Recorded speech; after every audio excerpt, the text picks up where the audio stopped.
Hey guys, it's Miss Davidson. So today I'm going to continue with Harry Potter and the Sorcerer's Stone, the first chapter, The Boy Who Lived. The other day I posted a video where I read the first chapter. It's a little bit long, I know that, but there is a PDF version of the text in the drop-down menu of that video as well as this video, so you guys can go back and look at the text for yourself. Today we're going to be using that first chapter, The Boy Who Lived, to look at the characters, setting, and events of the text. Because knowing the character, setting, and events of a text will help you retell the text, retell the story in your own words later on if anybody asked. So I'm going to give you a little bit of a breakdown using character, setting, and events of the first chapter because it has been a couple days since I read it. So in Harry Potter and the Sorcerer's Stone, Chapter 1, The Boy Who Lived, we're introduced to several characters. We're introduced to, first off, the Dursleys. The Dursleys are a group of perfectly normal people who live on a street called number 4 Privet Drive. And these are things that we learn in the very first 2 sentences of the text. Mr. and Miss Dursley of number 4 Privet Drive were proud to say that they were perfectly normal. Thank you very much. So I've gone ahead and I've posted some information on here already. For our characters, I listed all of our characters. I have the Dursleys on there. I have the Potters. Our first setting, which is number 4 Privet Drive. And I put that because we've literally, right off the bat, first sentence, have the setting. And I'm not described it in depth yet, but we will add to that. And then events. So the Dursleys, I put they're perfectly normal because it was very important that they told us that. I'm going to keep looking in the text because where you're going to get your information about these characters and the settings and the events is digging deep into the text. You've got to go back. You've always got to go back to your text so that you can find that information. So I'm going to just skim. I'm not going to read everything. I might read a couple of sentences, but I'm just going to skim and show you where I've gotten this information here. So Mr. Dursley was a director of a firm called Runnings, which made drills. He was a big, beefy man with hardly any neck, although he did have a large mustache. And that's what I have here. I have big, beefy man, no neck, large mustache. And if I keep going, it gives me information about Miss Dursley as well. Miss Dursley was thin and blonde and had nearly twice the usual amount of neck, which came in very useful as she spent so much of her time craning over garden fences spying on the neighbors. So I have for Miss Dursley thin and blonde, and then I have this word gossip. And it's not technically told us that she's a gossip, but this is where you would use your inferencing skills. Let me read that sentence to you again. Miss Dursley was thin and blonde and had nearly twice the amount of neck, which came in very useful as she spent so much of her time craning over garden fences spying on the neighbors. And if I remember correctly, when we go further on in the text and we get to where Miss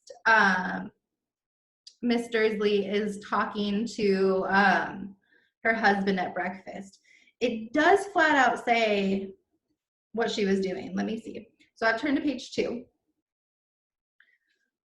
And let's see. They woke up on a dull gray Tuesday morning. Don't need that. Mr. Dursley hummed as he picked up out his most boring tie, and Miss Dursley gossiped away happily as she wrestled a screaming Dudley. So it does tell us eventually right in the text, but at that very beginning, when I put the word gossip down, it didn't tell me that she was a gossip, but I could infer because it said that she craned and spied on her neighbors. So if she's spying on her neighbors, she's probably telling everybody about her neighbors. Inferencing, you use the text knowledge, the knowledge the book gives you, and background knowledge. So if I know somebody's spying on somebody, they're probably going to go tell somebody else. So that's how you make an inference. And then we have one last character, or two last characters that I've already filled out. We've been introduced to Mr. Dursley, Miss Dursley, and they have a small son called Dudley. So I put a baby or a small son, however you want to word it. And then when we go back to page 2, that area where I was just reading about Miss Dursley, we get a little bit more information about Dudley.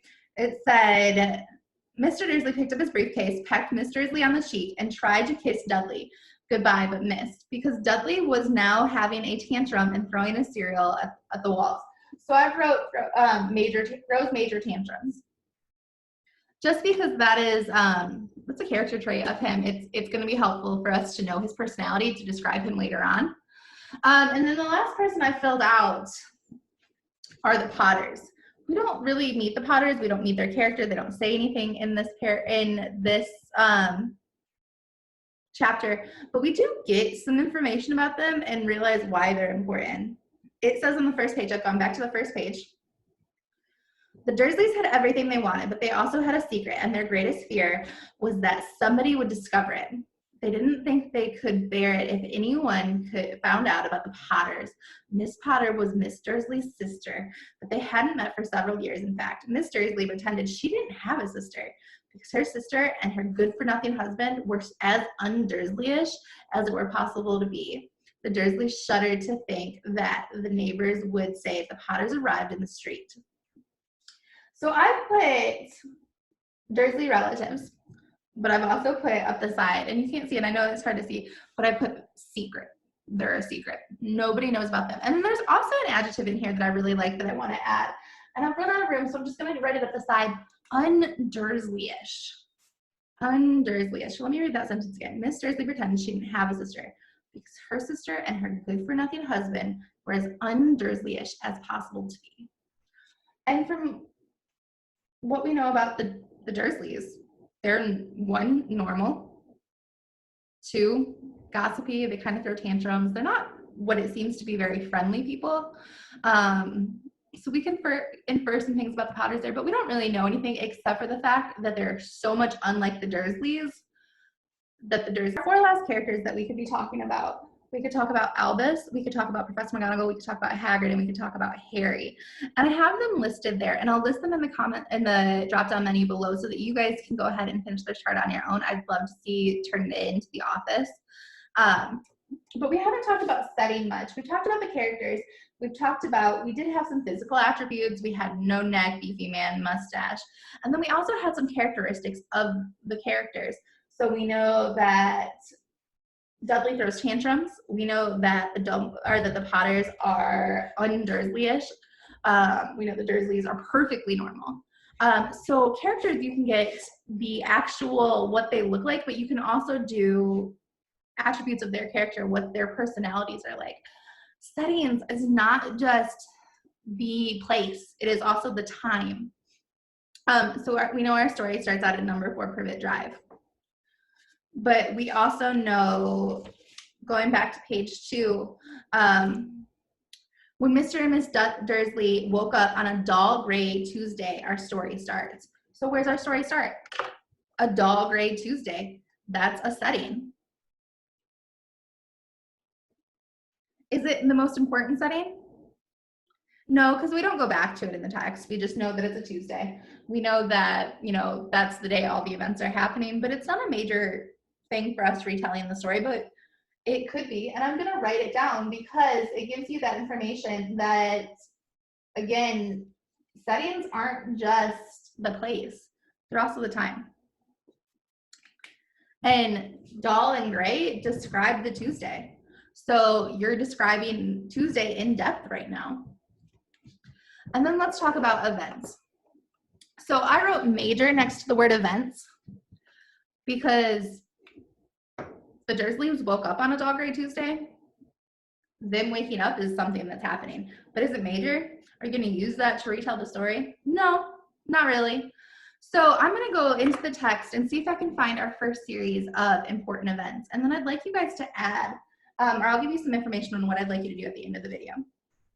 So I'm going to skip ahead a couple of pages, and this would be the same in your online PDF.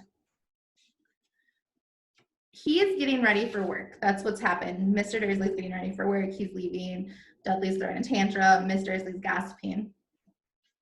So he's driving to work, and down here it says, back on the edge of town, drills were driven out of his mind by something else. As he sat in the usual morning traffic jam, he couldn't help noticing that there were a lot of strangely dressed people in cloaks. Mr. Dursley couldn't bear people who dressed in funny clothes. The get-ups you saw on young people, he supposed this was some stupid new fashion. He drummed his fingers on the steering wheel, and his eyes fell on a huddle of weirdos standing quite close by. They were whispering excitedly. Mr. Dursley was enraged to see a couple of them weren't young at all. Why, that man was older than him, and he was wearing an emerald green cloak. So there's our first set of events. He's noticing something strange happening. So I'm going to write strange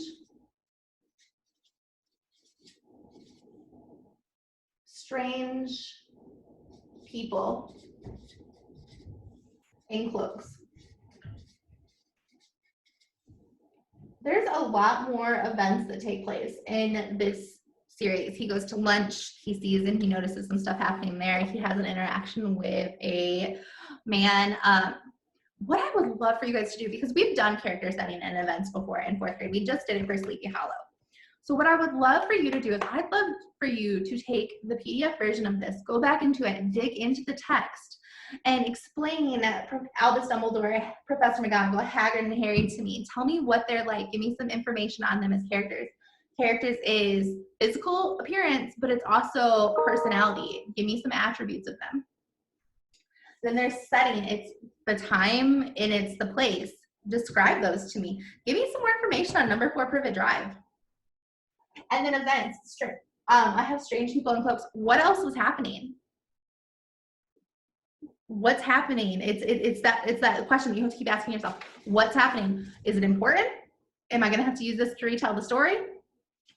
So again, this is character setting and events, and I hope to see some of your work. If you want to do it in the comments down below, I'd love to see that. If you want to do it on a sheet of paper and you want to turn it in to the school when you go pick up your new packet, I'd love